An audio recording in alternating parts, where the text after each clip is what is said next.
Hello बच्चों, good morning, good afternoon, good evening. जब कभी भी आप अपना वीडियो देख रहे हैं, मेरा नाम है हंसराज चौहान। आप मुझे देख रहे हैं CICM क्लासेस के ऊपर। लास्ट टॉपिक की बात की जाए तो लास्ट टॉपिक हमने एल्डिहाइड और कीटोन में पढ़ा था, जिसमें हमने aldol condensation, cross aldol condensation और मिथाइल कीटोन टेस्ट हमारे कंप्लीट हो चुके थे। फिलहाल इस चैप्टर का लास्ट टॉपिक बचा है बेटा, और वो है इलेक्ट्रोफिलिक सब्स्टिट्यूशन केमिकल रिएक्शन। ध्यान से सुनना, ध्यान से पढ़ना, कॉपी पेन लेके बैठे रहिए, नोट्स बनाते रहिए। बाकी आपकी मेहनत आपके ऊपर डिपेंड करती है। मेरा काम पढ़ाना है, मैं पढ़ा रहा हूँ, ठीक है। देखो बेटा, टॉपिक है हमारा आज का इलेक्ट्रोफिलिक सब्स्टिट्यूशन केमिकल रिएक्शन। कौन सा बेटा? Electrophilic substitution chemical reaction. और ये इलेक्ट्रोफिलिक रिएक्शन पता नहीं आपने कितनी बार पढ़ी है, ना जाने। मैंने सारी कहानी पढ़ाई भी है। वो जो 5 रिएक्शन जो आप इनिशियली पढ़ते आ रहे थे, हेलोएरिन में, फिनोल में पढ़ी, ईथर में पढ़ी, सेम की सेम वही बेटा फिर से रिपीट है। Halogenation, nitration, sulphonation, Friedel Crafts alkylation और फ्रिडल-क्राफ्ट एसाइलेशन। देखिए हमारे पास टॉपिक है बेटा electrophilic substitution chemical reaction. Topic है इलेक्ट्रोफिलिक सब्स्टिट्यूशन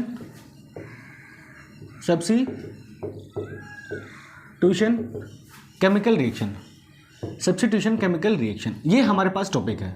अब आपको ये पढ़ना है फिलहाल। देखिए, अगर इलेक्ट्रोफिलिक सब्स्टिट्यूशन की बात कीजिए तो भाई ये होगा किस में? एरोमेटिक रिंग में। और एरोमेटिक रिंग का मतलब सर बेंजीन, और बेंजीन के ऊपर जो लगा दिया जाए वो क्या लगा दिया जाए? एल्डिहाइड। तो वो क्या बनेगा बेटा? बेंजल्डिहाइड। देखो और समझिए इस तरीके से। सर ये हमारे पास बेंजल्डिहाइड है। क्या बेटा? बेंजल्डिहाइड। 1 पाई, दूसरा पाई, तीसरा पाई, और ये C double bond O single bond H, benzaldehyde हो गया। अब सबसे पहले आपको ये देखना है कि सर ये जो बेंजल्डिहाइड है ये तो भाई किसका काम करेगा? न्यूक्लियोफाइल का।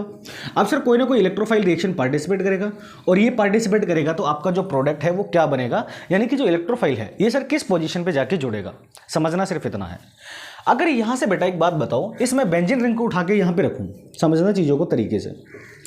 सर ये मेरे पास है बेंजीन रिंग, पहला, दूसरा, तीसरा, और यहां पे लिखा बेटा C double bond O single bond H, ऐसे।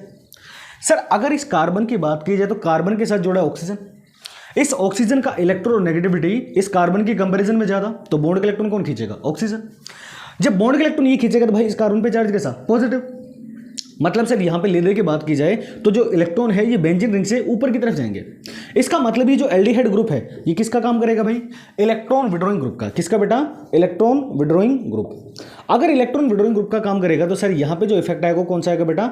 माइनस का R इफेक्ट या माइनस का M इफेक्ट, जिसको हम बोलते हैं बेटा रेजोनेंस या मेसोमेरिक इफेक्ट। क्लियर है? अब देखो सर यहाँ पे ये बॉन्ड के इलेक्ट्रॉन ऑक्सीजन खींचेगा तो सर इस कार्बन पे चार्ज कैसा? पॉजिटिव। उस कंडीशन में इस कार्बन का पॉजिटिव चार्ज वेनिश करने के लिए ये बॉन्ड के इलेक्ट्रॉन यहाँ पे शिफ्ट होंगे। अब यहाँ से सर जो अगली पोजीशन बनेगी वो क्या बनेगी बेटा? देखो ये सर हमारे पास साइक्लोहेक्सेन, ये बॉन्ड और ये बॉन्ड, जो बॉन्ड छेड़े नहीं हो जैसे हैं वैसे के वैसे रख दो। ऊपर की तरफ क्या आ गया बेटा? Double bond C single bond O, यहाँ पे चार्ज कैसा? नेगेटिव, और यहाँ पे क्या गया बेटा? हाइड्रोजन। और इस कार्बन पे जो चार्ज आया वो कैसा है बेटा? पॉजिटिव। नेक्स्ट कंडीशन में सर ये पाई बॉन्ड के इलेक्ट्रॉन आगे शिफ्ट होगा, तो यहाँ पे क्या बनेगा बेटा? डबल बॉन्ड, और यहाँ पे चार्ज कैसा आएगा सर? Positive charge. अब मेरे बच्चों एक बात बताओ, तो सर ये हो गया हमारे पास साइक्लोहेक्सेन। बेटा ये पाई बॉन्ड छेड़ा नहीं, जैसे के जैसे, ऊपर वाली पोजीशन में कोई चेंज नहीं है, ये जैसे थी सर वैसे रख दी। ये नेगेटिव, और यहाँ पे क्या गया बेटा? H। सर यहाँ पे आ गया डबल बॉन्ड, और ये इलेक्ट्रॉन आगे मूव कर गया, तो सर इस पोजीशन पे चार्ज कैसा आ गया बेटा? पॉजिटिव। नेक्स्ट कंडीशन में सर ये इलेक्ट्रॉन यहाँ पे शिफ्ट होगा। अब यहाँ पे शिफ्ट होगा तो पाई बॉन्ड यहाँ पे आ गया, और पॉजिटिव चार्ज इस पोजीशन पे। तो यहाँ पे जो अगली स्पीसीज बनेगी वो होगी हमारे पास, ये हो गया सर साइक्लोहेक्सेन। इस साइक्लोहेक्सेन बेटा यहाँ पे डबल बॉन्ड, सर एक बॉन्ड यहाँ पे आ गया, ऊपर जैसे था वैसे कि वैसा, C, यहाँ पे सिंगल बॉन्ड O पे नेगेटिव चार्ज, और यहाँ पे क्या आ गया बेटा? H। और यहाँ पे चार्ज कैसा आ गया सर? पॉजिटिव। नेक्स्ट कंडीशन में क्या होगा बेटा? ये इलेक्ट्रॉन यहाँ पे शिफ्ट होंगे, तो ये ऑक्सीजन अपना इलेक्ट्रॉन यहाँ पे फेंक देगा। तो सर यहाँ पे जो अगली कंडीशन बनेगी वो बनेगी हमारे पास, ये हो गया बेटा साइक्लोहेक्सेन। ये पाई बॉन्ड और ये पाई बॉन्ड जैसे थे वैसे के वैसे, एक पाई बॉन्ड यहाँ पे आ गया, यहाँ पे बॉन्ड कितना बचा? सिंगल। यह क्या बेटा? कार्बन। ये कार्बन ऑक्सीजन किससे जुड़े बेटा? डबल बॉन्ड O से, और सिंगल बॉन्ड यहाँ पे क्या गया बेटा? H। तो ये आपके पास इसकी बेंजल्डिहाइड की रेजोनेटिक स्ट्रक्चर बनती है। इस बेंजल्डिहाइड की जब रेजोनेटिक स्ट्रक्चर देखी जाती है तो यहां से ले दे के सिर्फ इतना पता चलता है कि सर जो बेंजल्डिहाइड है इसकी जब रेजोनेटिक स्ट्रक्चर करी, चलो मैं समझा देता हूं। जो हमारे पास बेंजल्डिहाइड, किसकी बात की जाए बेटा? बेंजल्डिहाइड। बेंजल्डिहाइड, इस बेंजल्डिहाइड में जो इफेक्ट आएगा वो कौन सा आएगा बेटा? माइनस का R इफेक्ट या फिर माइनस का M इफेक्ट, है ना भाई? अगर बात की जाए तो सर यहाँ पे या तो माइनस का R इफेक्ट शो करेगा या फिर बेटा माइनस का M इफेक्ट, या तो आप इसे रेजोनेंस का नाम दे दो या फिर मेसोमेरिक इफेक्ट का। तो सर जब यहाँ पे रेजोनेंस होता है तो बेटा यहाँ पे जो पॉजिटिव चार्ज है, इस बेंजीन रिंग में चार्ज कैसा आया, पॉजिटिव। तो सर बेंजीन रिंग में चार्ज कैसा रहा बेटा, पॉजिटिव। और ये जो पॉजिटिव चार्ज है कहाँ कहाँ आ रहा है, एक बार ऑर्थो पे, एक बार पैरा पे, और एक बार किस पे बेटा, ऑर्थो पे, ऑर्थो पैरा ऑर्थो पोजीशन पे आ रहा है ना। अब मेरा सवाल ये कि बेटा अगर इलेक्ट्रोफाइल की बात कीजिए तो इलेक्ट्रोफाइल पे चार्ज कैसे सर, पॉजिटिव, और सेम चार्जेस एक दूसरे क्या करेंगे बेटा, रिपेल करेंगे। तो सर ये पॉजिटिव चार्ज क्या ऑर्थो पैरा, ये जो इलेक्ट्रोफाइल है, मेरा सवाल सिर्फ इतना है कि क्या ये जो इलेक्ट्रोफाइल है ये ऑर्थो पोजीशन पे, पैरा पोजीशन पे या ऑर्थो पोजीशन पर अटैच हो सकता है क्या, बिल्कुल नहीं, क्योंकि सर सेम चार्ज में क्या होता है बेटा, रिपल्शन। तो यहाँ पे जो इलेक्ट्रोफाइल जाके जुड़ेगा वो कहाँ जुड़ेगा बेटा, मेटा पोजीशन पे। तो सर ये जो इलेक्ट्रोफाइल आएगा ये इलेक्ट्रोफाइल जुड़ेगा कहाँ पे बेटा, मेटा पोजीशन। तो सर ये सीधी सी बात आपके पास टोटल कहानी है ये, और इलेक्ट्रोफाइल कहां जुड़ेगा बेटा, मेटा पोजीशन। क्लियर है। तो टोटल कहानी क्या समझ में आई कि सर जो बेंजल्डिहाइड है इनमें इलेक्ट्रोफिलिक सब्स्टिट्यूशन रिएक्शन होता है। जब बेंजल्डिहाइड का रेजोनेंस किया जाता है तो यहां से ये समझ में आता है कि बेंजल्डिहाइड में बेंजीन रिंग में जो आएगा वो क्या आएगा बेटा, पॉजिटिव चार्ज, और ये पॉजिटिव चार्ज आता है sir ortho para ortho species पे। मतलब इलेक्ट्रोफाइल जो जाके जुड़ेगा वो कहाँ जुड़ेगा बेटा, मेटा पोजीशन पे।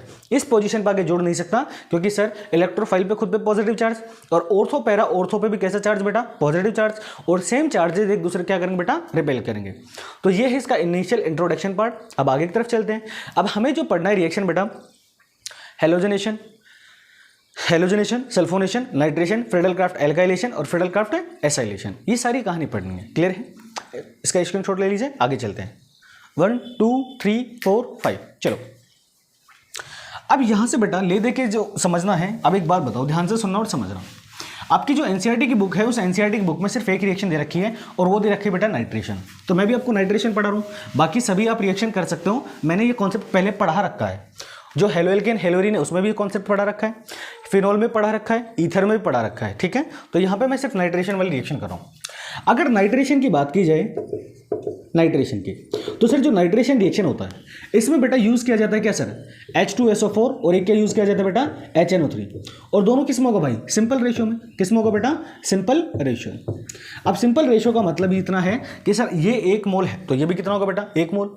सर यहाँ पे मैंने ये लिखा, चलो यहाँ पे कर देता हूँ। ठीक है बेटा, यहाँ पे देखो आपने यहाँ पे लिखा बेटा H2SO4 और एक लिख दिया क्या सर, HNO3।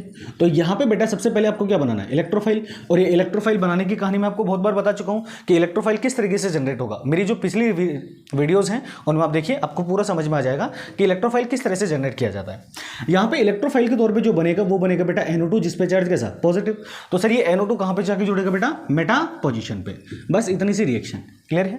तो बाकी रिएक्शन है वो आप खुद से कीजिए, सल्फोनेशन, ब्रोमेशन, फ्रेडल-क्राफ्ट एल्काइलेशन, एसाइलेशन। ठीक है बेटा, और बाकी का मिलते हैं नेक्स्ट वीडियो में। अब ध्यान से सुनना और समझना। अगर यहाँ से बात की जाए तो ये जो आपके पास टॉपिक था, ये टॉपिक बेटा कंप्लीट हो चुका है। एल्डिहाइड कीटोन मैंने पूरा यूट्यूब पे पढ़ा दिया। देखो बेटा, मैं मेरी मेहनत कर रहा हूँ, आप अपनी मेहनत कीजिए। दूसरी बात, एक बात हमेशा याद रखना कि ज़िंदगी हर बार मौका नहीं देती। मैं आपके लिए वीडियो बना रहा हूँ और मेरे जैसे बहुत से टीचर ऐसे हैं जो यूट्यूब पे फ्री वीडियो बना रहे हैं। ऐसा नहीं है कि हमें कोई काम नहीं है, ऐसा है कि बस हमने ज़िंदगी की ठोकरें खाई हैं। तो हमें पता है कि हमें जब हम पढ़ते थे तो हमारे लिए कुछ मटेरियल ऐसा था, जैसे स्कूल में समझ में आ जाता था, घर पे आते थे भूल जाते थे। तो वीडियो का फ़ायदा ये है कि आप इनको रिमाइंड करके वापस से देख सकते हैं, और कोई भी टॉपिक समझ में नहीं आया तो उस टॉपिक को दोबारा से रिमाइंड करके पढ़ लेना। क्लियर है। और ये बेटा आपका कंप्लीट हो चुका है।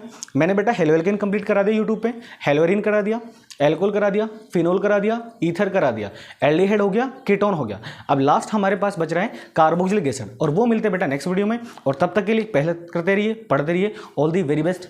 Thank you.